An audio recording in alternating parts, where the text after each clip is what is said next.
Colour Syeda में तकरीब के खिताब कंदे चौधरी निसार चयो त तहरीक इंसाफ जे चौधारी उहे माण्हू गॾु आहिनि जेकी क्यू लीग सां वफ़ादारी जो नारो हणंदा हुआ। जो हर रोज एक नया दावा और एक नई तनकीद और एक नया शोशा छोड़ते हैं, इनका माजी पे भी नजर डालें, इनके किरदार पे भी नजर डालें।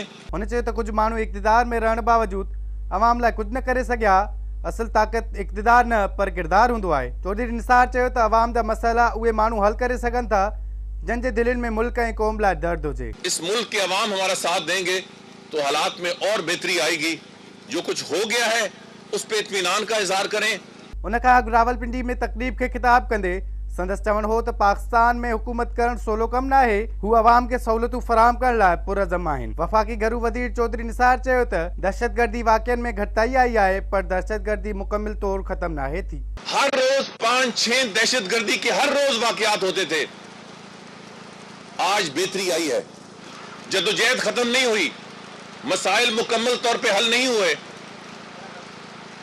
ये पेशरफ्त जारी है और इंशाअल्लाह ताला इसको मंतकी इंजाम पे लेके जाएंगे। इंशाअल्लाह अल्लाह ताला को मंजूर हुआ तो। हुन चयो त सुठनि कमनि में रंडकूं पैदा कयूं वञनि थियूं, हू कोशिश कनि था त अवामी मसइला ईमानदारी सां हल कया वञनि। चौधरी निसार चयो त मुखालफ़नि वटि ॻाल्हाइण लाइ कुझु न आहे, हर ॻाल्हि ते तनक़ीद कई पई वञे।